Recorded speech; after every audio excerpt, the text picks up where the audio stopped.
제목을 한번 같이 읽겠습니다. 시작. 양지의 순종과 모범의 양육. 제가 자주 보는 기독일보라는 최근 기사에 담임 목사들의 최대 고민이 뭐냐라는 기사가 있었습니다. 두 가지를 얘기를 하더라고요. 담임 목사들이 어떤 게 고민인가. 첫째는 다음 세대를 어떻게 살릴 것인가. 둘째는 어떻게 하면 전도할 건가. 이게 담임 목사들의 고민이라 그래서 내 마음이 그 마음이다 하는 생각이 들었습니다. 한국 교회를 위해서 기도할 때 가장 시급한 기도의 제목이 다른 세대가 되어가고 있는 이 다음 세대를 어떻게 살려낼 것인가 하는 것이 우리의 가장 큰 기도의 제목입니다. 이것이 어찌 가능할까요? 50년 전에 태어나서 그 시대의 다음 세대였던 한 아이가 있었습니다. 위로 형이 1명이고 누나가 4명이라 어릴 때부터 삶의 지혜와 이치를 깨달아 좀 나쁘게 보면 좀 대라졌고 좋게 보면 참 시근이 빨리던 한 아기가 똘똘한 아이가 있었습니다. 진짜 똘똘했습니다. 한번 사진 보여드릴게요. 진짜 똘똘했습니다. 아기 때는 좀 멍청해 보이는데 아이 때 사진이 이어져 나오는데요. 그 당시 유행했던 자전거를 타고 옆에 코끼리 자전거를 타고 부산고 추리닝을 입고 있는 이분이 여러분이 아시는 조국현 목사님입니다. 이 똘똘한 아이가 늦둥이로 태어난 이 아이를 놀리기 위해서 그의 부모가 늘 귀찮게 따라다니며 묻는 그 질문이 장가가면 아빠, 엄마 모시고 살 거가? 하는 그 질문에 이 아이는 기억이 나지 않지만 이렇게 대답을 했다고 합니다.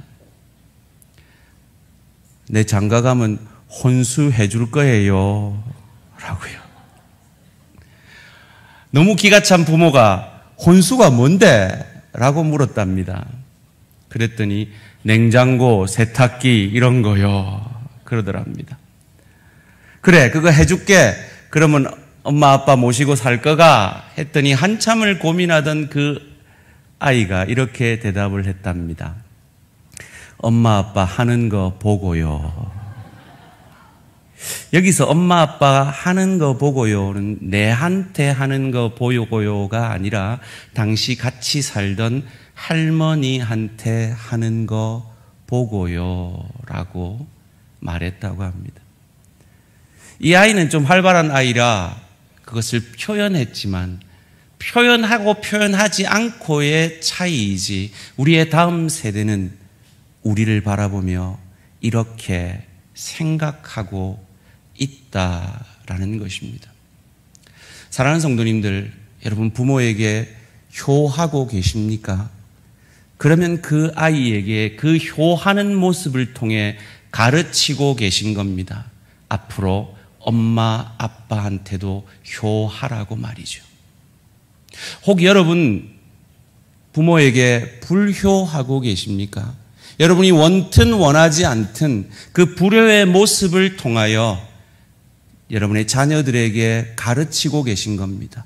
너도 똑같이 내게 불효하라라고 말이죠. 왜냐하면 자녀들은 내가 말하는 것으로 자라지 않습니다. 내가 보여주는 삶으로 자라기 때문입니다. 2년 전 2020년 5월에 한국보건사회연구원과 서울대학교 사회복지연구소가 연로하신 부모님을 모실 책임이 자녀에게 있는가라는 것에 대한 동의 여부에 대해서 전국의 6,331가구를 대상으로 2019년 2월에서 5월에 설문조사를 실시했는데요. 이 통계를 보고 제가 참 한국 사회가 많이 변했구나 하는 생각을 했습니다. 저 때만 해도 이때 라떼 얘기가 나오는데 제가 몇 명 사귀어보지는 않았지만 사귀는 아가씨들한테 사귀기 전에 늘 물어봤거든요. 나는 부모를 모셔야 되는데 부모 모실 수 있냐라고 말이죠. 그런데 이 통계조사를 보니까 많은 사람들이 동의를 하고 있지 않더라고요. 23.34%가 자녀에게 부모 부양 의무가 있고 마땅하다라고 여겼지만 40.94%는 아니다라고 답했고 35.72%는 동의도 반대도 하지 않았습니다. 왜 동의도 반대도 하지 않았을까요? 부담이 되는 거죠.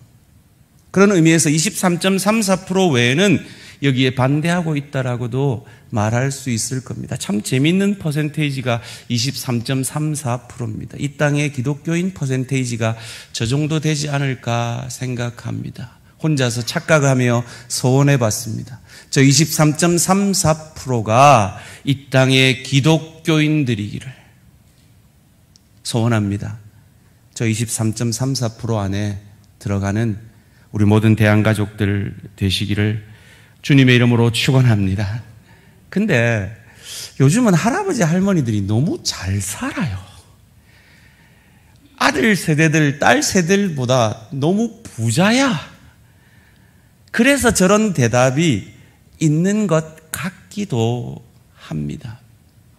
그런데 부모를 모셔야 되느냐 하는 이 부담감이 내가 가난해서 그렇습니다 라고 말하는 43.07%가 내가 가난하기 때문에 부모 부양 못하겠습니다라고 말하는데 중산층 이상 꽤 잘 사는 세대들의 40.72%도 부모 부양 못하겠습니다라고 말한다라는 것입니다. 무슨 말입니까? 잘 살고 잘 살지 못하고가 저 대답을 만들어내는 것이 아니라는 것이죠. 우리가 효라는 한문을 기억하시죠? 아들 자자, 아들이 어미를 업고 있는 모습입니다. 우리는 부모를 봉양해야 합니다. 성경의 가르침입니다. 성경 10계명에 사람들을 향한, 인간을 향한 첫 계명인 5계명이 내 부모를 공경하라 하는 이유가 바로 그것입니다. 제가 작년에 설교를 할 때도 말씀을 드렸습니다만 이 10계명의 첫 번째 수신자는 아마도 오늘날로 말하면 30대에서 50대의 가정을 이루고 있는 젊은 사람들이었을 것이다 라고 신학자들은 추측하고 해석을 합니다. 왜냐하면 부모를 공경하라라는 이 5계명 다음에 10대 자녀들이었다면 네 여자친구랑 선을 넘지 마라 뭐 이래 나와야 되는데 간음하지 말라라고 나온단 말이죠. 결혼을 한 사람들에게 얘기하는 거예요. 남의 집을 얘기를 해요. 집을 가지고 있는 남의 가축과 남의 종을 얘기를 해요. 그만큼 경제적으로 안정이 되어가고 있는 세대를 말하고 있다라는 것입니다. 이 해석이 왜 의미가 있느냐. 오늘 우리 대항의 30대에서 50대 혹은 좀 넓게 보면 60대까지도 경제적인 활동을 하고 있는 그 세대들이 위로는 부모 복양의 의무도 있고 아래로는 자녀 양육의 의무도 있는 낀 세대들이라는 거죠. 그런데 재화는 버는 거는 한계가 있으니까 우선순위가 본능적인 내리사랑으로 가기가 쉽다라는 것입니다. 그래서 그 본능을 뛰어넘는 하나님의 말씀에 순종하여 부모를 봉양하는 이 의무를 감당하라라고 말하고 있는 것입니다. 마가복음 7장 10절 11절도 이렇게 말합니다. 모세는 내 부모를 공경하라 하고 또 아버지나 어머니를 모욕하는 자는 죽임을 당하리라 하였거늘 너희는 이르되 사람이 아버지에게나 어머니에게나 말하기를 내가 드려 유익하게 할 것이 고르반 곧 하나님께 드림이 되었다고 하기만 하면 그만이라 하고 예수님이 그 시대를 고발합니다. 고르반, 부모 복양하기 위해서 부모에게 드려야 하는 그 물질을 하나님 앞에 내가 이미 바쳤습니다라고 선언만 해버리면 부모 복양의 의무가 제해진다라고 가르쳤다는 겁니다. 거기다가 고르반한 그걸 마음이 바뀌어서 자기를 위해 써도 된다라고 가르쳤다는 겁니다. 악한 것이죠. 디모데전서 5장 4절도 우리에게 이렇게 말합니다. 만일 어떤 과부에게 자녀나 손자들이 있거든 그들로 먼저 자기 집에서 효를 행하여 부모에게 보답하기를 배우게 하라. 이것이 하나님 앞에 받으실 만한 것이니라. 효를 하나님이 받으신다고 합니다. 그 시대에는 초대교회에는 이 과부 리스트가 있었습니다. 그 시대의 여자들은 남성의 도움 없이는 생계를 이어갈 수 없는 그 상황 속에서 과부 리스트를 통해 교회가 그들을 구제했습니다. 마치 오늘날 교회와 나라가 어려운 노인들을 구제하듯이 말이죠. 그런데 그런 제도가 있었음에도 불구하고 1차적인 부모 복양의 책임은 자녀에게 있다라고 성경이 말하고 있는 것입니다. 기억하십시오. 여러분의 부모 복양의 책임이 자녀에게 있음을 믿으시고 이 말씀대로 부모를 복양하시는 저와 우리 모든 성도님들 되시기를 주님의 이름으로 축원합니다. 그런데 유교는 이 복양, 물질로 부모님이 잘 살도록 복양하는 것을 뛰어넘는 것을 가르쳐 줍니다. 그것이 양지지덕이라는 것이죠. 부모님의 뜻을 받들어서 행동하는 것을 말합니다. 우리가 잘 아는 심청이는 복양을 했습니다. 자기의 몸을 바쳐 아버지의 눈을 띄워 주었죠. 그런데 심청이는 수준 높은 양지의 효는 다하지 못했습니다. 어느 부모가 딸을 죽여 자기 눈을 뜨고 싶은 부모가 있었겠습니까? 부모의 뜻을 먼저 깨달아서 부모에게 용돈 드리고 필요한 거 사드리고 그거 외에 부모님이 원하시는 그것을 해드리는 그 양지의 효까지 순종으로 자라가는 저와 우리 모든 성도님들 되시기를 주님의 이름으로 축원합니다. 그것을 성경이 오늘 본문 가운데 이렇게 말합니다. 오늘 본문 1절에서 3절까지 말씀입니다. 함께 읽습니다. 시작. 자녀들아, 주 안에서 너희 부모에게 순종하라. 이것이 옳으니라. 내 아버지와 어머니를 공경하라. 이것은 약속이 있는 첫 계명이니 이로써 내가 잘되고 땅에서 장수하리라. 아멘. 부모님의 뜻을 알아 순종하는 것. 양지가 공자님만 가르친 게 아니라 하나님도 우리에게 가르쳐주고 있는 효의 모습입니다. 근데 저는 오늘 본문 1절에 3절까지를 묵상하면서 좀 씁쓸했어요. 10계명, 5계명도 마찬가지고 오늘 본문도 마찬가지고 부모 공경에 대해서는 하나님이 보상을 약속하신다는 거예요. 왜일까요?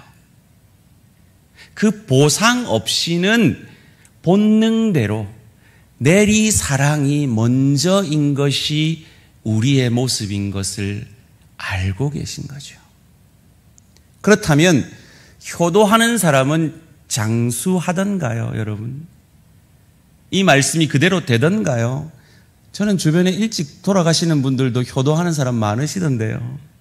그럼 여기서 장수는 뭡니까? 궁극적으로는 저 좋은 천국을 누리고 즐길 수 있는 실력과 인격의 하늘 상급을 말하고 있는 것입니다.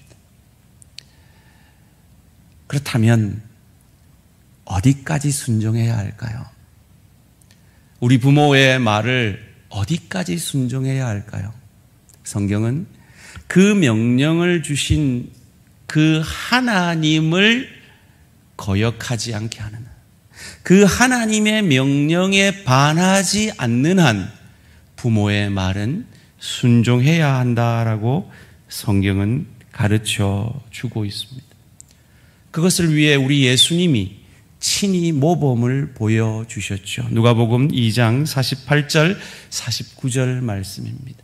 그의 부모가 보고 놀라며 그의 어머니는 이르되 아이야 어찌하여 우리에게 이렇게 하였느냐 보라 내 아버지와 내가 근심하여 너를 찾았노라. 예수께서 이르시되 어찌하여 나를 찾으셨나이까?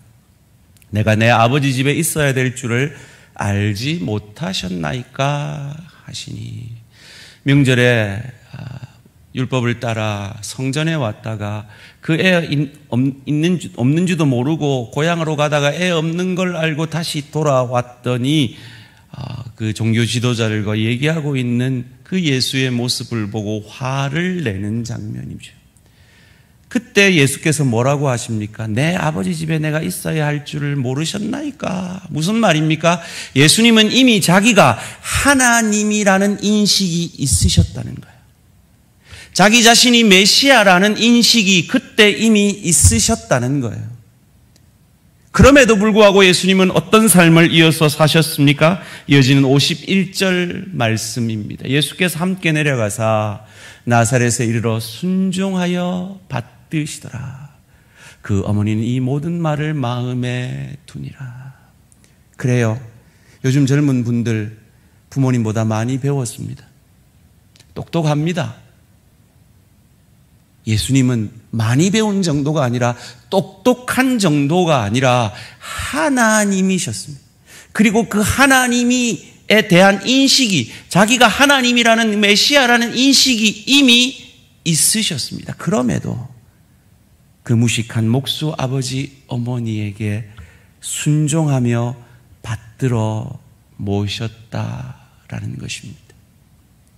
이 예수의 본을 받아 부모를 복량의 수준을 넘어 부모의 뜻까지 헤아려 양지의 효를 다하시는 저와 우리 모든 성도님들 되시기를 주님의 이름으로 축원합니다. 그러나 부모님들 꼭 기억하십시오. 하나님께서 부모 공경을 명령하신 첫 번째 이유는 그 시대의 부모가 언약의 계시자였기 때문입니다. 그 부모를 통해 하나님을 배우게 하는 것이 하나님의 뜻이었기 때문입니다. 그래서 아브라함의 하나님, 이삭의 하나님, 야곱의 하나님이라고 성경은 우리에게 말하고 있는 것입니다. 그래서 오늘 본문도 3절에서 끝나지 아니하고 4절이 있는 거예요. 4절 말씀 함께 읽습니다. 시작. 또 아비들아 너희 자녀를 노엽게 하지 말고 오직 주의 교훈과 훈계로 양육하라. 아비들아 라고 말하니까 어머니들은 옆구리 쭈시면서 보소 당신 책임 아니요 뭐 이럴지 모르시겠습니다. 특별히 신명기 6장 7절도 그것을 말하고 있는데요. 내 자녀에게 부지런히 가르치며 집에 앉았을 때든지 길을 갈 때든지 누워있을 때든지 일어날 때든지 이 말씀을 강론할 것이며. 자녀에게 말씀을 가르치는 것, 여기서 부지런히 가르치며라는 이 동사에는, 히브리어에는 동사 안에 주어가 들어가 있어요. 여기서 주어는 2인칭 남성 명사입니다. 즉 아비들입니다. 1차적으로 자녀의 신앙 양육의 책임이 아비들에게 있다라는 것입니다. 가르치라라는 이 말이 샤나흐라는 말인데요. 반복적으로 가르치다라는 뜻이 있습니다. 우리 아버지 여러분, 저를 한번 따라해 보십시오. 신앙교육의 책임은 내 책임입니다. 성경은 1차적으로 아버지들에게 이 책임을 맡기고 있어요. 그럼 어머니들은요? 잠언 1장 8절 말씀을 오늘 대양의 어머니들만 우리 강사님과 함께 읽습니다. 시작. 내 아들아 내 아비의 훈계를 들으며 내 어미의 법을 떠나지 말라. 내 어미의 법을 떠나지 말라. 잠언 31장 1절도 어머니들과 강도사님만 읽습니다. 시작. 르멜 왕이 말씀한 바 곧 그의 어머니가 그를 훈계한 잠언이라. 우리 어머니들만 저를 따라 하십시다. 신앙교육의 책임은 제 책임이기도 합니다. 아이고 나는 자녀 다 키워서 이제 할아버지 할머니니까 나는 책임 없다라고 생각하시는 대양의 할아버지 할머니들만 신명기 4장 9절을 우리 강도사님과 함께 읽습니다. 시작. 오직 너는 스스로 삼가며 내 마음을 힘써 지키라. 그리하여 내가 눈으로 본 그 일을 잊어버리지 말라. 내가 생존하는 날 동안에 그 일들이 내 마음에서 떠나지 않도록 조심하라. 너는 그 일들을 내 아들들과 내 손자들에게 알게 하라. 아멘. 대양의 할아버지 할머니들만 저를 따라합니다. 신앙교육의 책임은 제 책임이기도 합니다. 우리 모두의 책임입니다. 아브라함이 되시고 이삭이 되시고 야곱이 되어지시는 우리 모든 대양가족들 되시기를 주님의 이름으로 축원합니다. 자녀 양육을 할 때 노엽게 하지 말라라고 오늘 본문이 말합니다. 자녀들이 언제 노여워합니까? 작년에 제가 설교할 때 7가지 정도를 구체적으로 말씀드렸습니다. 혹 원하시면 1년 전 설교를 한번 들어보시기 바랍니다. 오늘은 제 경험을 비추어서 2가지만 생각해 보기를 원합니다. 언제 우리 자녀들이 노여워했나? 제가 돌아보니까요. 첫째는요. 자녀들 앞에서 싸울 때 노여워한 것 같아요. 둘째는요. 저는 하지 않으면서 자녀한테만 하라고 할 때, 다른 말로 하면 제가 모범을 보이지 않고 명령만 할 때 자녀들은 노여워했던 것 같습니다. 이 미국 출판계에 참 믿겨지지 않는 전설 같은 신화 같은 이야기가 하나 있어요. 어느 출판사에서 책을 하나 만들었는데 2주 만에 20만 권이 팔린 거예요. 그 책의 제목이 How to Change My Wife. 내 아내를 어떻게 바꿀 수 있는가라는 책이 발간되자마자 20만 부나 팔린 거예요. 근데 그게 출판사의 실수였던 거예요. 와이프가 아니라 라이프였는데 W를 L을 W로 잘못 인쇄해서 출판을 했는데 오히려 그게 20만 부가 팔리고 바뀌어가지고 L로 바꿔가지고 하니까 일주일에 2권밖에 팔리지 않았다는 참 믿기 힘든 우스꽝스러운 얘기가 있습니다. 그런데 가만히 생각해 보면 참 일리 있는 말 같아요. 우리가 왜 싸웁니까? 왜 자녀들 앞에서 싸웁니까? 내 식으로, 내 생각대로 내 아내를, 내 남편을 바꾸려 하기 때문이죠. 그런데 사실은 바뀌어집니까? 안 바뀌어져요. 차라리 내 삶을 바꾸니까 그 배우자도 바뀌어지더라는 거죠. 그것을 잘 보여주는 저희 교단의 가정사역으로 유명하신 송기론 목사님이 쓰신 글을 조금 길지만 제가 이 시간 읽어드리기를 원합니다. 아름다운 기도라는 글입니다. 나의 아내는 달라도 너무 다르다. 나는 오른손잡이인데 아내는 왼손잡이다. 그래서 습관에 따라 국그릇을 왼쪽에다 늘 갖다 놓는다. 별거 아닌 것 같은 그 차이가 신경을 거스린다. 거기다 나는 종달새형이다. 새벽 시간에 일어나 설친다. 늦잠을 자면 무조건 게으르다고 여긴다. 그런데 내 아내는 올빼미형이다. 밤새 부엉부엉 하다가 새벽녘에야 잠이 든다. 도대체 맞는 구석이 없다. 나는 컵은 즉시 씻어둔다. 물 한 컵을 마셔도 마신 누군가가 해야 할 일이고 언제 해도 할 일이며 내가 다시 손을 댈지 모를 일 아닌가 말이다. 그런데 내 아내는 그게 안 된다. 찬장에서 꺼내 쓸 그릇이 없을 때까지 꺼내 쓰다가 한꺼번에 씻고 몸살이 난다. 나는 미리미리 준비하는 스타일이다. 그런 나와 달리 아내는 떠나야 할 시간에 화장한다고 정신이 없다. 다가가서 보면 참으로 가관이다. 화장품 뚜껑이란 뚜껑은 다 열어놓고 있다. 나는 그게 안 참아진다. 나도 모르게 버럭 화를 낸다. 아니, 이렇게 두고 외출했다 집에 돌아오면 향 다 날아가고 뭐 때문에 비싼 돈 주고 화장품을 사? 차라리 맹물을 찍어 바르지. 확 부어버려. 맹물 부어줄까? 그래?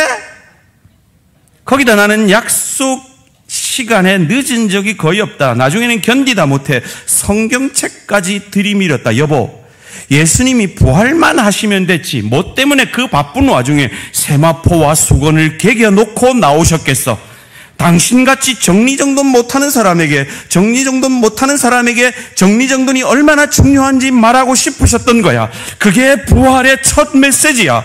당신 부활 믿어? 부활 믿냐고. 그렇게 아내를 다그치고 몰아세울 때 하나님의 음성을 들었다. 야, 이 자식아, 잘하는 네가 해라. 이놈아, 안 되니까 붙여놓은 것 아니냐. 너무 큰 충격이었다. 생각의 전환. 그렇게 나 자신을 아이스 브레이킹 하지 않으면 안 되었다. 사람들이 궁금해하는 것이 있다. 나의 은사는 무엇일까? 하지만 뜻밖에도 너무 간단하게 은사를 알 수 있다.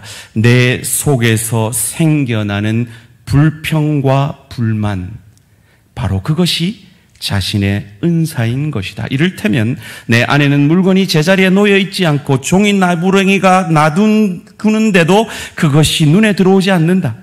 그러니까 불편한 게 없다. 오히려 밟고 돌아다닌다. 화가 치민다. 이 말은 내가 아내보다 정리정돈에 탁월한 은사가 있다는 증거다.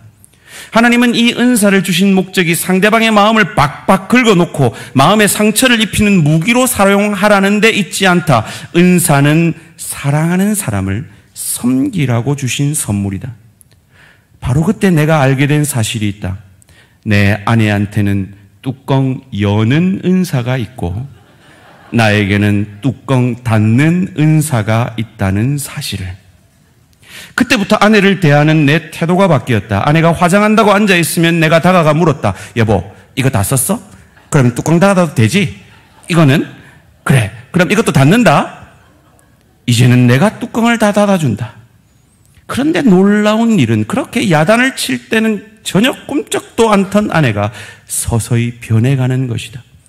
잘 닫는 정도가 아니라 얼마나 세게 잠갔던지 이제는 날들어 뚜껑 좀 열어달라고 한다.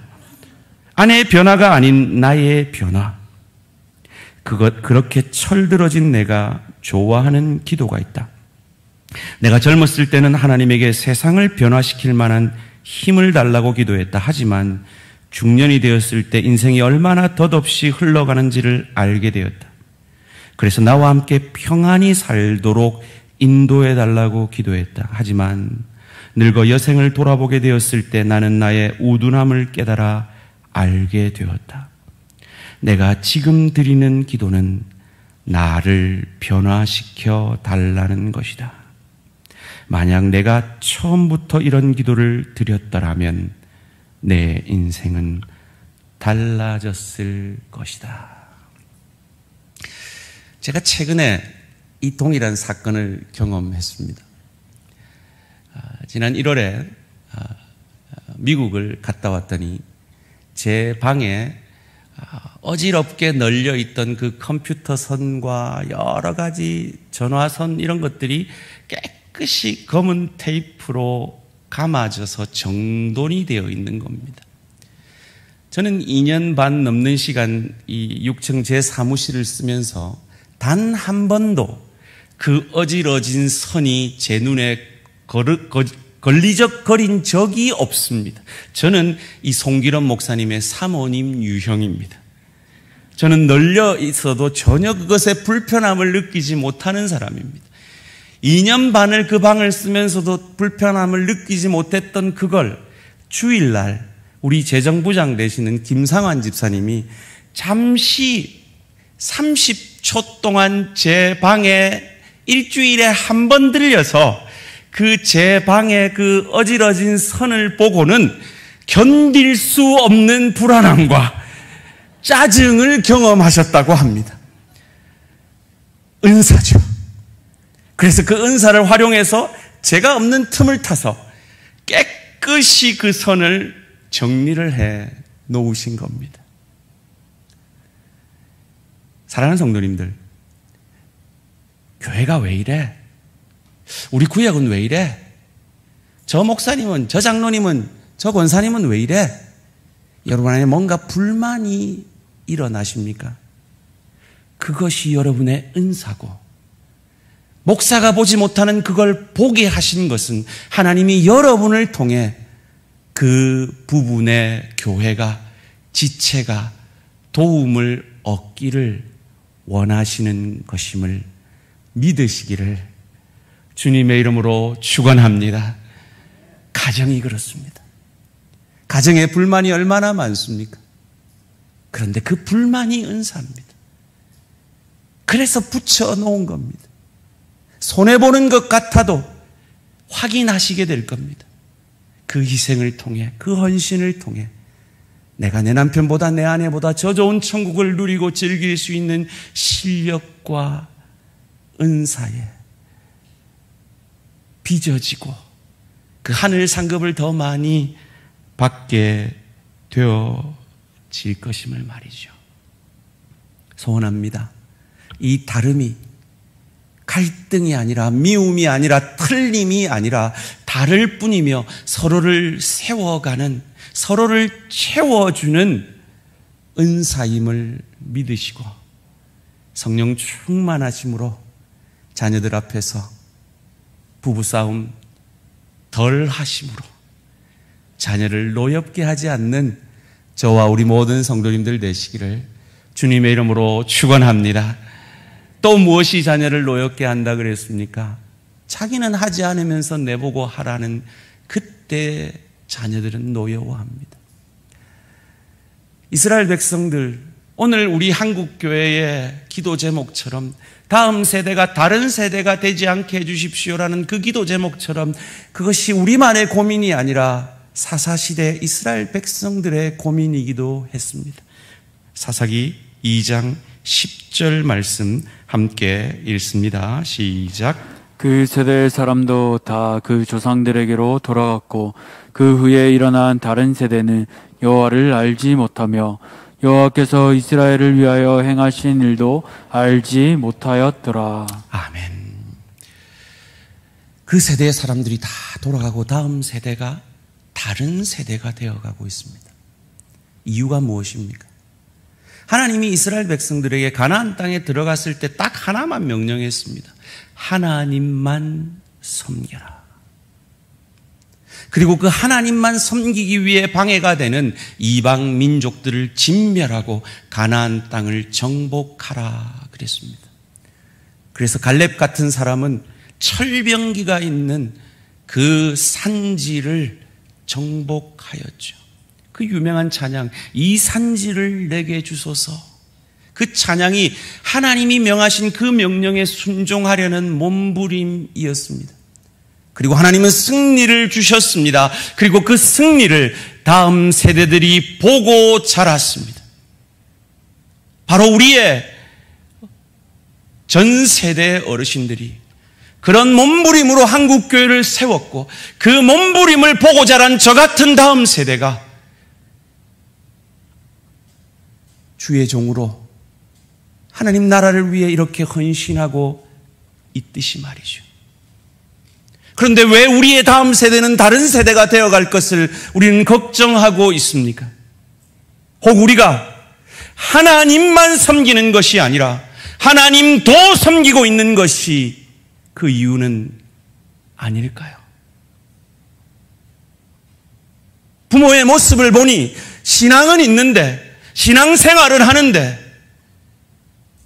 세상에 나가면 똑같은 모습으로 타협하고 만몬신에 타협하고 세상의 유혹과 세상의 핍박 앞에 항복하는 그런 모습을 우리의 다음 세대가 보았기 때문은 아닐까요? 어찌 다음 세대를 살릴 수 있습니까? 우리 대항의 한국교회 다음 세대가 어찌 다른 세대가 되지 않을 수 있습니까? 다시의 우리의 신앙이 하나님 도가 아니라 하나님만 섬기는 신앙으로 회복되어질 때 가능할 줄 믿습니다. 새벽마다 우리 전도사님을 통해 여러분들은 문자를 받으십니다. 성령 충만 오늘도 기도하셨나요? 하나님만 섬기는 사람은 그 문자 앞에 두렵고 떨림으로 성령 충만 기도할 것입니다. 왜요?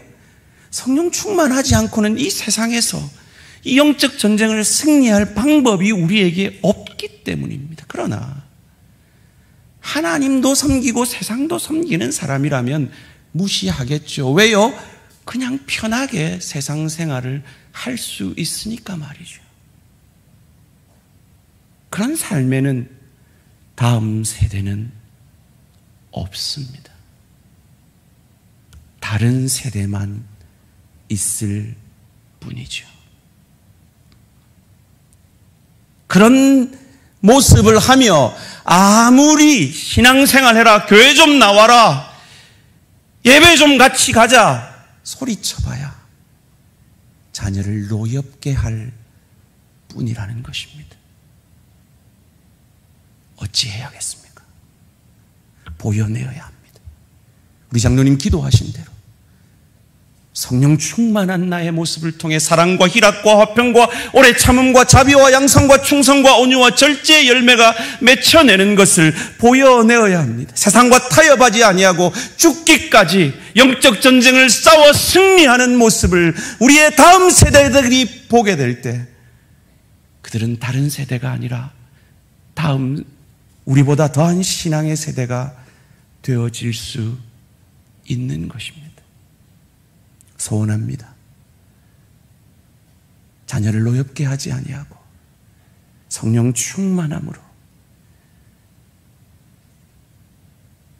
사랑의 열매를, 기쁨의 열매를, 오래 참음의 열매를, 예수 닮은 인격의 열매를 우리 다음 세대에게 보여내심으로 예수 믿는다는 이 삶이 얼마나 복된지, 예수를 믿고 사는 이 삶이 얼마나 가치 있는지 우리 다음 세대들이 보고 다음 세대의 부흥의 도구로 쓰임받는 저와 우리 모든 성도님들 되시기를 주님의 이름으로 축원합니다.